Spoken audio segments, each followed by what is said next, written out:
Pause of Brain. Haha, Richard. Hello. Hi, Anna. How you doing? Hi. I'm good, thanks. How are you? Yeah, really well, thank you. Good. Don't worry, I'm actually in the office. This isn't. Okay. I'm not actually on a flight. This is our aeroplane meeting room, as you can see here. The insides of a. Standard. Yeah, you do. As you do. Cool. Well, thank you for. Sorry. How are you today? Yeah, I'm very good, thank you. Very, very good. Are you? You all right? Yeah, fine. All good here. Yeah, brilliant. Good. So, are you ready to chat all things flexible working? Yeah, sure. And you can see me okay here. It's all good. Absolutely. Brilliant. It's very odd that you're on a plane, but fine. We'll work with it. I love it. And actually, that's one of the questions. I need to find out more about your office because I've heard lots of things. So we will get onto that and find out more. I've heard it's, well, I didn't know it was an aeroplane, but I've heard it's very yellow. So yeah, we'll talk about that in a bit. But first off, flexible working for, well, I tell you what, actually, no. First of all, Webmart. Who are you and what do you do?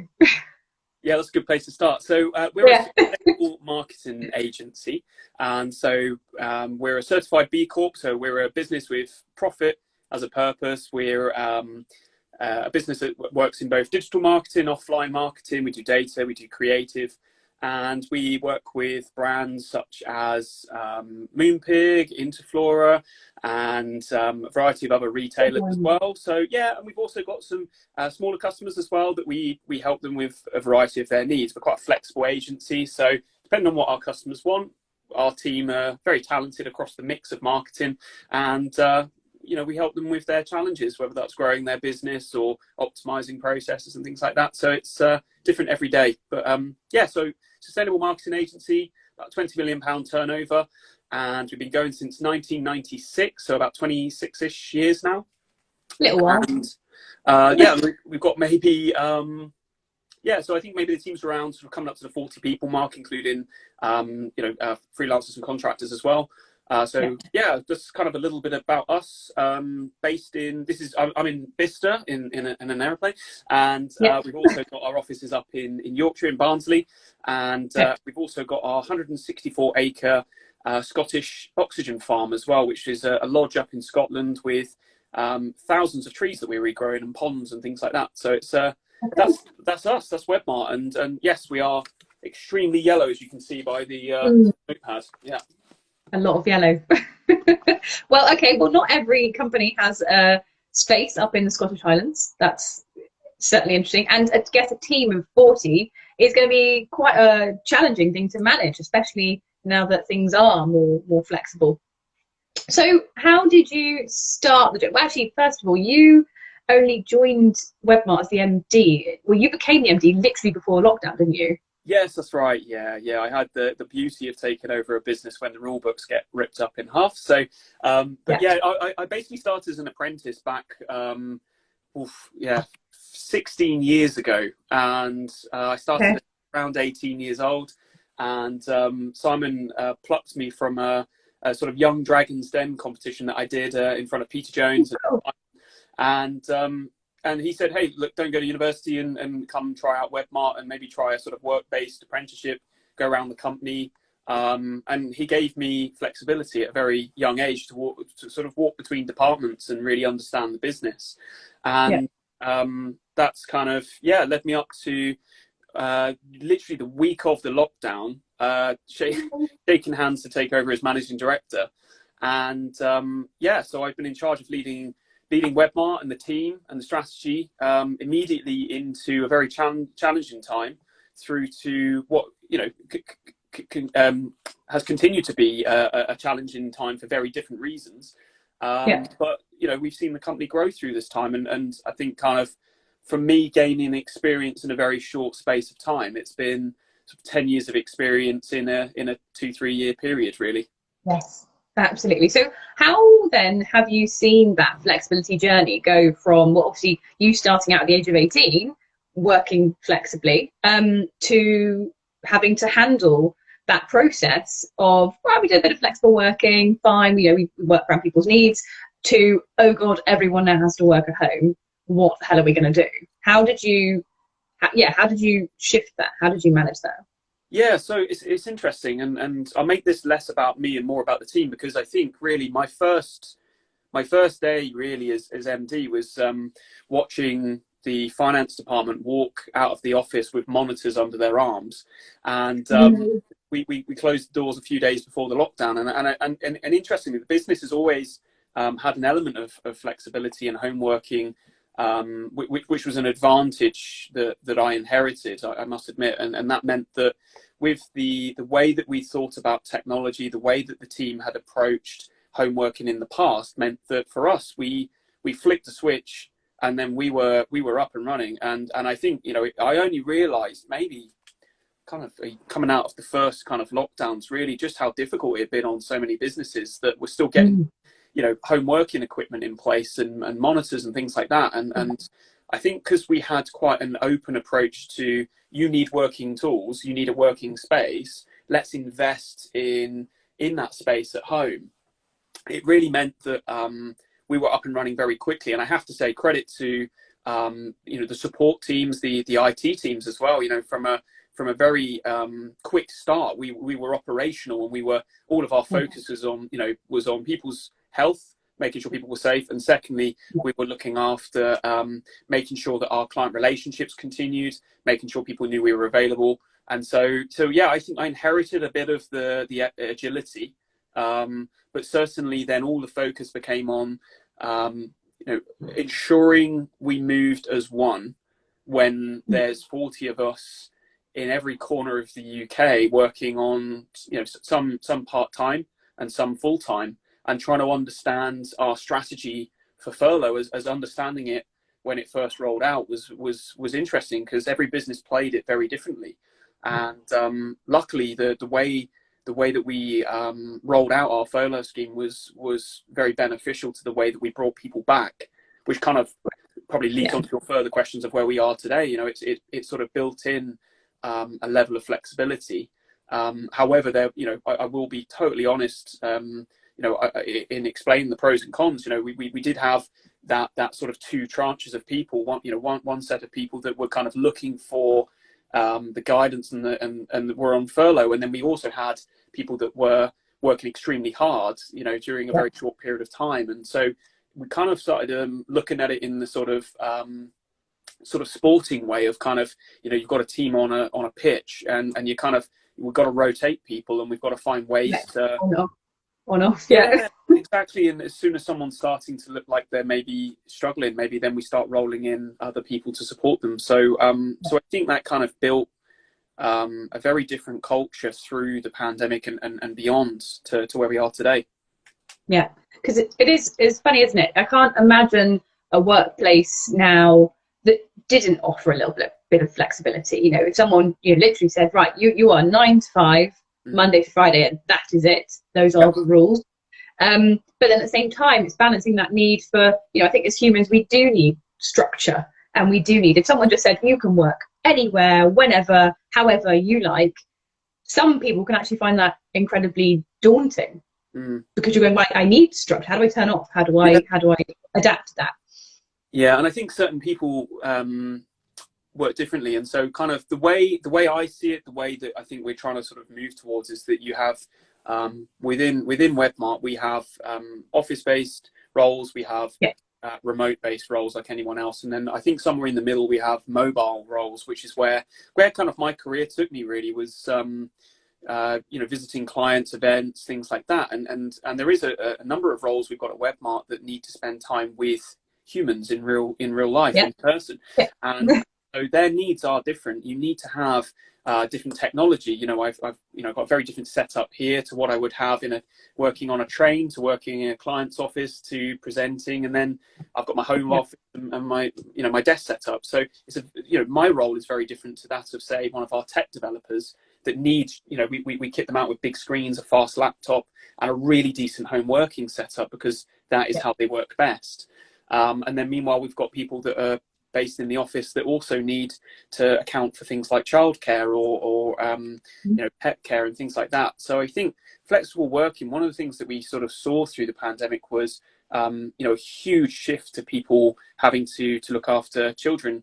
And personally, whilst I don't have children, I had elderly and clinical care for my father and my grandma. So it was kind of the flexibility came through right from the top of the business, to balance, family duties, whether that's, at my extreme to childcare. And I think that's kind of where we are today, is recognizing that level of flexibility that people appreciated. But we saw a huge productivity increase. So it's kind of, we couldn't complain at the fact that we were getting high productivity, but we were recognizing maybe something that really emotionally struck a chord with our team. And that's kind of just so you know, that the model that we work to at Webmart is we try to maximize the intellectual, the emotional, and the financial return for our staff, our suppliers, and our clients. And that model means that when we make decisions, we don't just consider, well, how does it affect them financially? We also look at what's the cash in the bank. It's more than that. If we're promoting someone, we look like, is it going to give them the challenge, the progression that they want, intellectually? Is it going to provide them with the emotional return of doing the job satisfaction piece of what they love, and what they're great at? And equally, if they're doing what they love and they're stretching in progression, then finance, should follow suit as well. So I think kind of that was the model that we took in to a time of where, I always say the Maslow hierarchy of needs was turned upside down. It was completely like, all of a sudden it was about basic needs of, am I going to have my job? Am I going to be providing for my family? Am I going to stay safe? Right. So that's that intellectual, emotional, and financial return model allowed us to really roll out policies and check in on people and make sure that we were getting the productivity, but are we giving them what they need to stay engaged and not worrying about the mortgage every night and saying, look, I am going to have a job tomorrow. And I think it gave us a degree of confidence through a time of turbulence.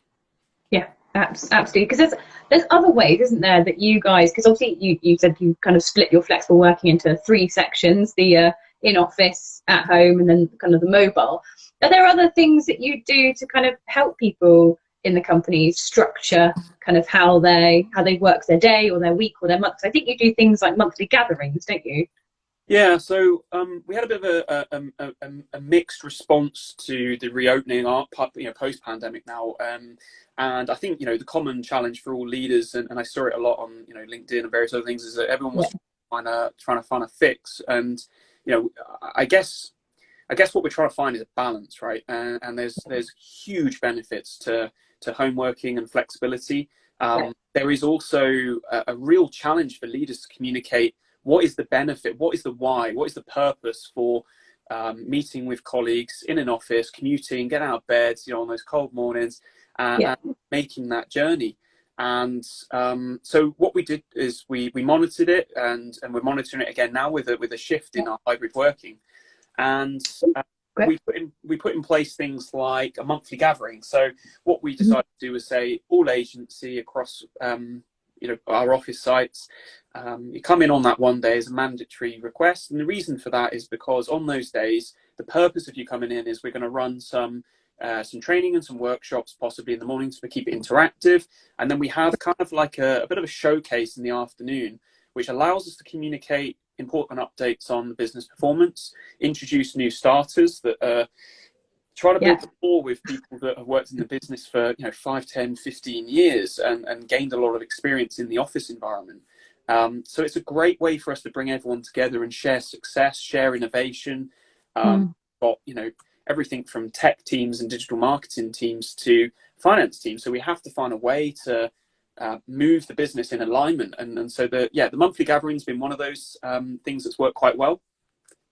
I would say the addressing the right technical kit for and right working setup gives the right structure for someone to be productive wherever their role takes them. So add creative people wanting a high spec laptop for creative work, but also then if they're working from home, trying to mirror their setup or providing them with the right kit so that if they do work from home, they're not working 50% slower. And then structuring the week around consolidated days. So just accepting that we're going to have days where, we have less people in, but actually if people are making the journey, say 2 or 3 times a week, well, let's structure to say Monday, Wednesday, Thursdays, you would expect to bump into somebody from another department who's made possibly a 3-hour trip, and it makes it worthwhile for the person making that trip to someone who's traveling, you know, for maybe 20 minutes away, that they're likely to have a positive experience when they're there. But then we totally accept that maybe on a Tuesday and a Friday that, you know, if you're working from home, then you're likely that everyone else is working from home. So we're getting to a point of where we have those meetings that are all in or all out. And actually the hybrid meetings tend to be the most challenging, because you're kind of, you're trying to chair a meeting, like certainly our meeting, you know, when everyone's in the room, you can easily read people a lot easier. Or if you're all remote, then it's, again, you've got one line of communication in one method. Yeah. When you've got, you know, 2 people on a projector and you've got a load of people in a room, it's really difficult to read when someone wants to try and input onto that meeting. So that's a challenge that we're trying to work on at the moment. But that structure hopefully gives people the level of expectation of when they should be in. So for example, when we do a training workshop, it's a lot more interactive than that of maybe just going out to the team and saying, hey, there's a new policy, FYI. You can get everyone on a Zoom call really quickly and say, is that understood? Everyone says yes, we all move on with our day, and it's really productive. And Great, lovely. Yeah. And then you have, like, you know, the more like the skills, like if you're doing like negotiation training, you might want to workshop it a bit. Then I think having people face to face and saying, look, no exceptions, it's easier if we're all together, and you get something out of it. I think that's the kind of level of structure that we've been trying to put in place to help the flexibility both ways, really. Yeah. Okay, and do you think there's anything that you would have done differently making the shift to more flexible working, kind of lessons learned that you kind of go, actually, if we done it this way, it would have been better? Or for someone else wanting to make that transition to kind of a more flexible workplace, is there anything kind of top tips that you'd give them, or lessons learned? Yeah. Oh, wow. Yeah. Yeah. And every day is a school day. We're learning a lot. I think after this latest round, I think there's still room for improvement, right? And I think kind of where I would say the biggest learnings are clarity and communication. If you can explain why it's so important that you're issuing a change and a policy, that for me is the biggest thing. Because I would say that if you don't manage expectations clearly, then people make their own judgment of whether, you know, because flexible working creates a lot of power for someone to make their own decisions, and that's fine. But if they understand the rationale behind why there's even a choice, then I think that's a big one. The second would be consistency, and that is extremely difficult when we've got people with so we've got 8-9 departments, different line managers working in very different ways with different roles, and people are all over the country, different offices. If you're not consistent and fair, then it's really difficult for people to understand why someone would have maybe a different arrangement to what they have. So for example, if someone is picking up someone from school and that's been pre-agreed by their manager, what you can't have is someone in another team questioning why maybe someone was absent, when actually they might have a level of flexibility that's very different to the person in the other team. So trying to make things consistent and fair has been a learning, and it is something that we still strive to aim towards. And I think, the third one is, one of our values is thinking of the whole person. Business has become extremely human and personal, and actually, 2 years of looking in the background of someone's life with, a husband walking past or a pet jumping on a lap, and the inside, I had the inner workings of my house being painted, and I got a lot of criticism for about a year of not painting walls and things like that. So you brought your personal life, your whole self into business, and you work so closely. Almost, you spend as much time with your colleagues as you do, proportionately work time as your family, almost. And it's like, actually, my third thing is that value of thinking of the whole person, right? And I think when you make these decisions, it will have an impact on people's schedules. So if you consider that that what that person's got going on in their world, and really understanding it and listening, then when you implement change, like we just made a change after the school holidays, and that was by thinking that if we want people to migrate to a different way of working, we have to accept that we've got a lot of young families, we've got a lot of parents with older kids, recognizing that if that is a high percentage of our workforce, then saying, okay, any change that we make, we need to listen to what people are saying. We respect the fact that they're dealing with school runs and things. So we're going to put this change in place by here. It recognizes you as the whole person and what you've got going on. But this is the change that we're looking to see. So I think that that's probably, they would be my 3 big learnings, I would say, rather than just enacting change and expecting everything to just work magically.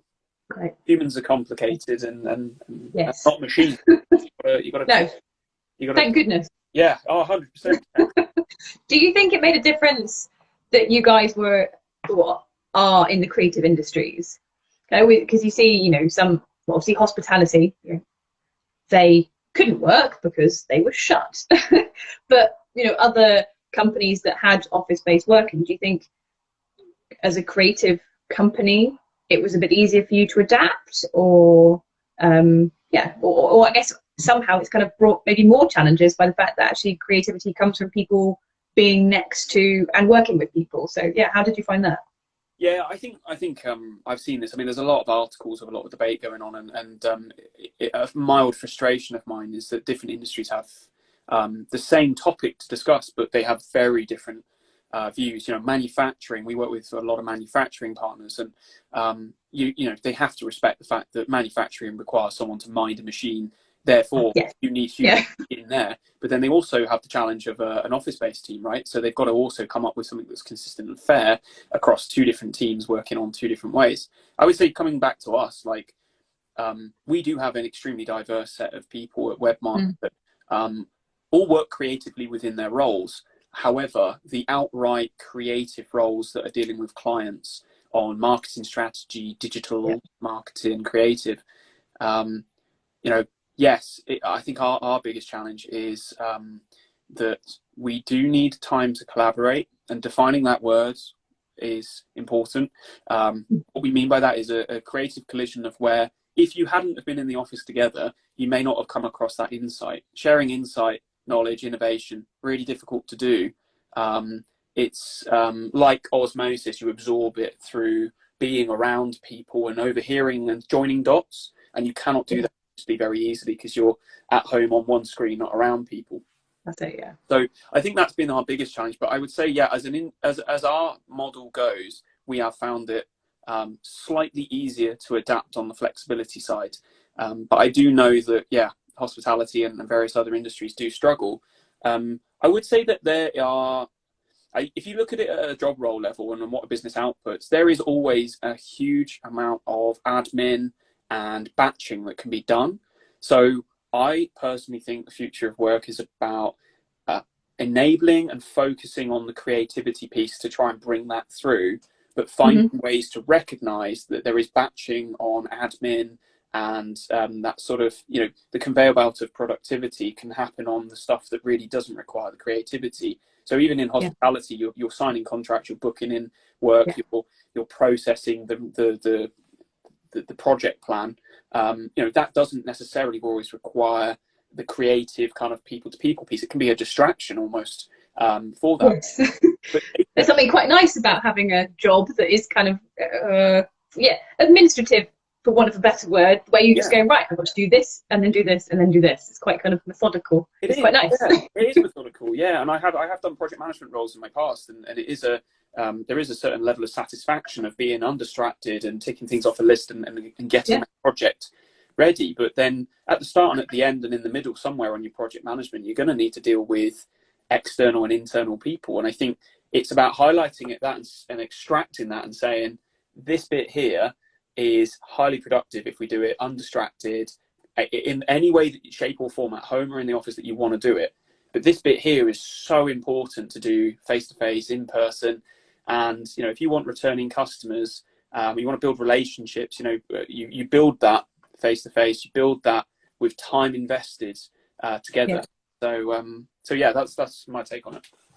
There's an interesting kind of few articles that are doing the rounds a couple of weeks ago about how people in the creative industries, you know, we always bill for our time and kind of output and like productivity. And right, you know, you say, right, it took me 3 hours to do this and 5 hours to do this, and actually you actually end up looking at a way of billing that bills for creativity. Because you say about that idea that, you know, getting people together in a room and discussing ideas is, you know, potentially there might not be an outcome from it. And I think that's really interesting, that, you know, how do you make that work, and how do you make that balance, and how do you make that, you know, make all the numbers add up. But I think that's we had that debate with sales, right? So we're talking about servicing versus sales, and when we break down sales, actually it's a tale of two halves. You can reactively service requirements and co-create something quite in a very different way to hypothetical strategy on saying, this is how I think we should approach this, and eventually shaping it into something. And it is, you know, it's all sales. It's one topic, but it's two very different ways of applying sales skills. And how do you nurture that? And I think, yeah, you're right. I mean, billing on hours is, you know, creativity wise, do you lose sight of the goals you're trying to achieve? Are you trying to grow your audience, your target market, or whatever? And I think that if it comes down to it just being productivity on hours, it stifles, you know, the focus, which could be creative. Yes, creative, something, pulling something out of it. So I will ask you kind of a final question, seeing as we're coming up to the end of the half an hour. It's actually gone really quickly. I guess it would be lovely to know, from a personal perspective, what has flexible working meant for you, for you now, but also for you, you know, across your career. Also, I really apologise. I've just had one of my cats has just come up. That's and, like, so, I just got like bitten my ankle. Oh no. Mine screams quite a lot when I'm doing something like this, so I'm in the office. Okay, great. No, yeah, I'd say flexibility for me has evolved. I think that I need to set an example, and I try to take Fridays as a flexible day. And when I say flexibility, I mean there are weeks where it is demanded of me that I need to concentrate on some stuff on a Friday, and I have to accept that I give back to the company and the team if there is a deadline, an event, a pitch, or whatever's needed where I need to get involved and help, that I'm on call for it effectively. Yeah. But then the duty back the other way is that I'm trying to be better at saying, but then I could also use that time to batch a lot of the things that either I want to research something or I want to take a couple hours out. The role that I have means, you know, when you run a business, you find that you get times where you're running really fast. And if I don't have that flexibility on the Friday, I found that mentally, even though I have a lot of resilience, that stress for a long period of time is just very difficult to hold. You know, it affects the quality of work. Burnout. Yeah, it's burnout. And I think, you know, one thing I'm trying to be better at is, like, I feel extremely guilty if I decide to go for a long walk or whatever and someone tries to get hold of me, because I feel like the one perception of them calling me, because I might not deal with them for 2-3 weeks, is he's not behind the desk working, sort of thing. But actually, you know, it happens all around our business, and I also need to make sure that I set that example. But then I do think that then when it is demanded of me to go above and beyond, that you know, I have the energy to do that, and I'm prepared to do that. So that's what flexible working means to me. The other thing is in my role is adapting to do a lot more traveling. So it's a case of just making sure that I have the right kit, and you know, I'm changing up some of my tech. I'm looking at my diary planning a lot better. I'm also trying to build in that creative time, because it's really hard to, if you don't schedule it. It happens like through osmosis, right? But for example, the monthly gatherings, you know, one of the things we've learned as a management team is if you're all in the office, it's great, because then you book a load of meetings, right? But then actually it's counterproductive, because everyone's come in, and everyone that is trying to encourage creativity is all in meetings. So keeping the diary as free as possible, then from a flexibility perspective, you've got that time with people to better understand what's going on around the business. So that's what it means, is really repurposing time, I would say. Okay, brilliant. Question. Yeah, no, that does answer it. I think you're perfectly right. One of the people I work with, because it's kind of half term, and I mean they've got kids as well, but and because another person is on holiday, that person who's on holiday kind of accidentally booked out their colleague's calendar by inviting them to say, like, I'm on holiday. But actually it's been really lovely for him, because he's gone, I've just booked anything on my calendar. This is great. I've got space to kind of chat about things and think and talk things over, and actually, so yeah, that idea of freeing up time but also booking time for those moments as well is actually really good. Yeah, leeway in the diary. Yes, the diary. Gosh. Okay, lovely. Well, thank you ever so much for chatting to us today, Richard. This has been really interesting. And well, good luck with the rest of the flexible journey and whatever comes next. And enjoy your flight to nowhere. Yeah. Have a nap now. So. Yeah, have a nap. Brilliant. Thanks, Richard. Take care. Bye. Bye.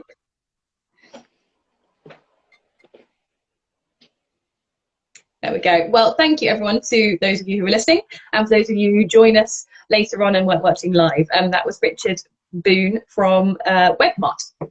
I'll put all the links in the comments so you can see that afterwards. But thank you very much. I'm hoping we'll bring another one of these to you soon. If you want to know anything about flexible working or are looking for a new flexible job, then do get in touch with us. You can see the link in our bio to either register or see what jobs we've got on at the moment. Thanks very much. Oh, and thanks very much, Carl. That was great. Take care, everyone. Bye.